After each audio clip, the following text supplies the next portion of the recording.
Hello students, how are you all? I hope that you all will be fine. Guys, myself Jiten Singh, Jitu sir, your English teacher. Today in this video we are going to discuss the Hindi explanation of the chapter Footprints Without Feet. We have already studied till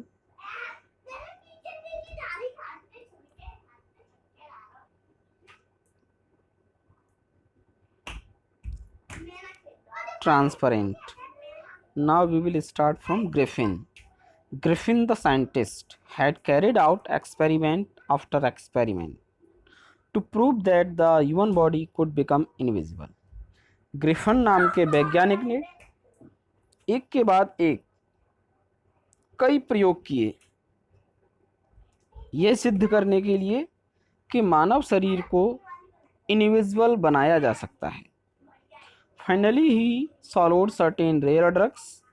आखिरकार उसने कुछ दुर्लभ दवाइयों को निगल लिया and his body became as transparent as a sheet of glass. और आखिरकार उसका शरीर इस तरह पारदर्शी हो गया जिस तरह के ग्लास की कोई सीट, कांच की कोई चादर। तो it also remain as solid as glass. हालांकि ये इतना ठोस था जितना कि कांच होता है। Brilliant scientist who he was, Griffin was rather A lawless person.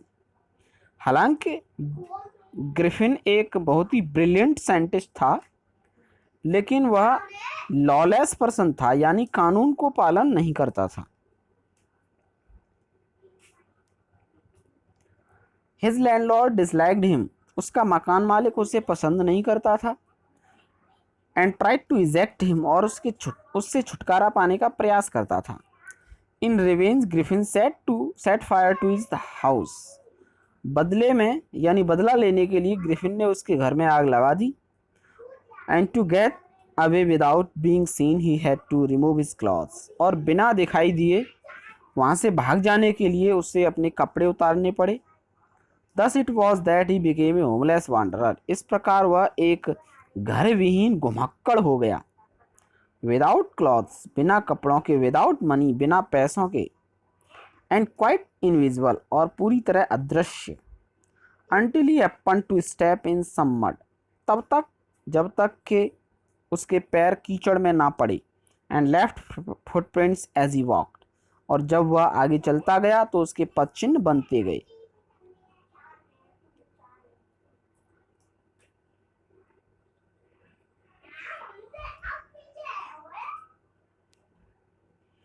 He escaped easily enough from the boys who followed his footprints in London. वह उन लड़कों से आसानी से बच गया जो लड़के उसके पैरों के निशानों का यानी पद चिन्हों का पीछा कर रहे थे इन लंदन में। But his adventures were by no means over. लेकिन उसकी ये एडवेंचर्स अभी पूरी नहीं हुई थी, समाप्त नहीं हुई थी। He had chosen a bad time of the year to wander about London without clothes.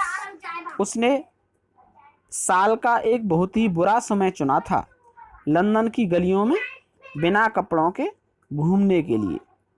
It was midwinter. घोर सर्दियों का समय था। The air was bitterly cold. हवा बहुत ठंडी थी। And he could not do without clothes. और वह बिना कपड़ों के नहीं रह सकता था या कुछ नहीं कर सकता था। Instead of walking about the street, he decided to slip into a big London store for warmth. Instead of walking about the streets, गलियों में घूमने के बजाय he decided to slip into a big London store.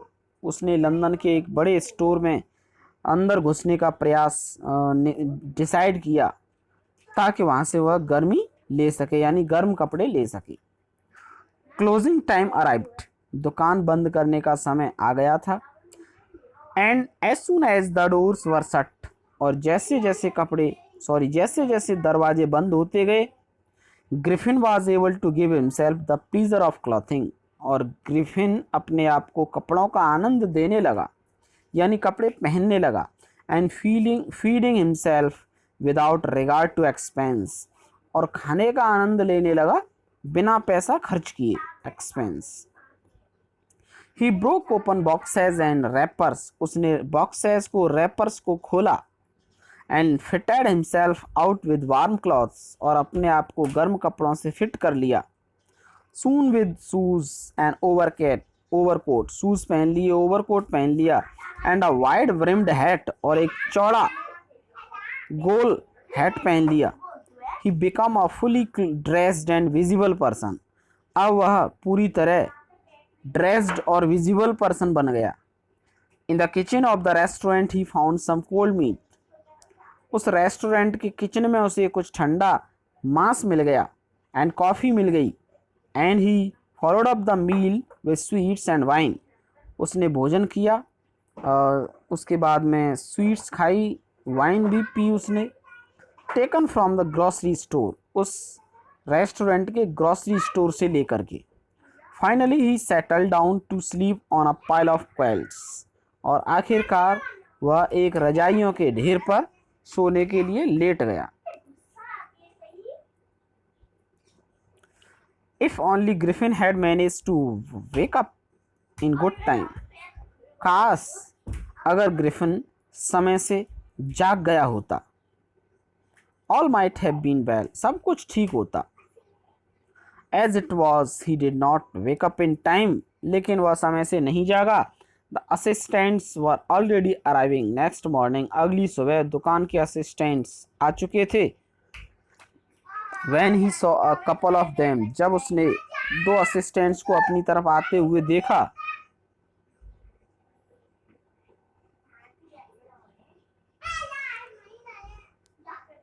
Approaching, he panicked and began to run. वह डर गया और भागने लगा. They naturally gave chase.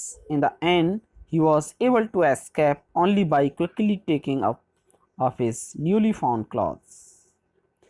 वह उनसे केवल तभी बच सका जब उसने अपने नए प्राप्त किए हुए कपड़े उतार दिए. So once more he found himself invisible. और इस प्रकार वह एक बार फिर अदृश्य हो गया. But naked in the chill जर्नी एयर. और वह बिल्कुल नग्न हो गया था जनवरी की ठंडी हवा में. So thank you guys. It was the second part of this chapter. Now we will get the third part in the next video. Till then, thank you. Bye bye.